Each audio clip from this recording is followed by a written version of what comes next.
हमारे प्रधानमंत्री मोदी जी अब गए हैं फ्रांस, और ये तो हम सब लोग जानते ही हैं कि हमारे प्रधानमंत्री जहां भी जाते हैं वो भारत और भारत की छवि को और मजबूत बनाते हैं और फायदे वाले समझौते भी करके आते हैं। दरअसल प्रधानमंत्री मोदी अपने 2 दिन के फ्रांस दौरे पर गए हैं, जहां ना सिर्फ उनका धूमधाम से स्वागत किया गया बल्कि फ्रांस सरकार की तरफ से उन्हें फ्रांस का सर्वोच्च सम्मान लीजन ऑफ ऑनर भी दिया गया, और इसी के साथ वो ये सम्मान पाने वाले पहले भारतीय प्रधानमंत्री बन गए हैं। खास बात तो ये है कि इस दौरे में भारत और फ्रांस के बीच 90,000 करोड़ रुपए की डील्स हुई हैं, जिसके तहत फ्रांस भारत को 26 राफेल जेट और 3 स्कॉर्पियन पनडुब्बियां देगा। यही नहीं, मोदी जी के इस दौरे के बाद अब फ्रांस भी यूरोपियन यूनियन के सभी देशों में भारत के यूपीआई की शुरुआत करने वाला है, जिससे हर साल फ्रांस और यूरोपियन यूनियन के देशों में जाने वाले इंडियन टूरिस्ट अब यूपीआई से पेमेंट कर पाएंगे। है ना कमाल की बात। इसलिए तो लोग कहते हैं मोदी है तो मुमकिन है। मिलता अगली वीडियो में।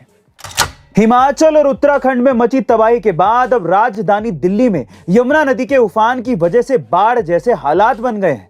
यमुना नदी खतरे के निशान से ऊपर बह रही है, जिससे दिल्ली के निचले इलाकों में पानी भर गया है। पर बारिश तो हर साल आती है, तो फिर इस बार ऐसा क्या हुआ कि दिल्ली में यमुना नदी की वजह से बाढ़ जैसे हालात बन गए। दरअसल दिल्ली में यमुना नदी पर पानी के खतरे का निशान है 205.33 मीटर, और यमुना नदी इससे भी 3 मीटर ऊपर यानी कि 208 मीटर पे बह रही है। दरअसल हथिनी कुंड बैराज से लगातार छोड़ा जा रहा पानी और नदी के तल में गाद जमने की वजह से यमुना नदी का वाटर लेवल लगातार बढ़ते जा रहा है। ऐसे हालात में चुटकी तो नहीं लेनी चाहिए, लेकिन सोशल मीडिया पे दिल्ली के मुख्यमंत्री का मेम बहुत वायरल हो रहा है। दिल्ली धीरे धीरे झीलों का शहर कहलाएगा। केजरीवाल जी बोल कर दी कि जो लोग दिल्ली को झीलों का शहर बनाना चाहते थे उनको तो कुछ करना ही नहीं पड़ा, अब बस इन झीलों में नाव लेकर आना बाकी रह गया। खैर विपदा है, पर ये तो हर साल आती है, तो क्या सरकारों को इसके लिए तैयारी नहीं करनी चाहिए थी? कमेंट सेक्शन में जरूर लिखिएगा। दुनिया का एक ऐसा देश जहां पर मुस्लिम तो रहते हैं लेकिन वहां पर एक भी मस्जिद नहीं है। कौन सा है वो देश और वहां पर मस्जिद क्यों नहीं है? चलिए जानते हैं। दरअसल इस देश में मुस्लिम समुदाय कई बार मस्जिद बनाने की मांग कर चुका है, लेकिन उस देश की सरकार ने इसकी अनुमति तक नहीं दी।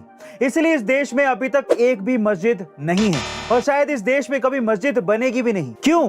क्योंकि उस देश का संविधान इस्लाम को धर्म मानता ही नहीं है। इसके विपरीत उस देश में बौद्ध और हिंदू धर्म को मान्यता प्राप्त है, और इसी वजह से वहां पर हिंदू धर्म के हिसाब से भव्य मंदिर बनाए गए हैं। उस देश का नाम है भूटान, जिसकी राजधानी थिम्पू में एक बड़ा हिंदू मंदिर है, और वहां के स्थानीय बौद्ध लोग भी इस हिंदू मंदिर में जाके पूजा अर्चना करते हैं। लेकिन भूटान में मस्जिद नहीं है। गाइस, आपको भूटान के बारे में जानकर कैसा लगा? कमेंट सेक्शन में जरूर लिखिएगा। मिलते अगली वीडियो में।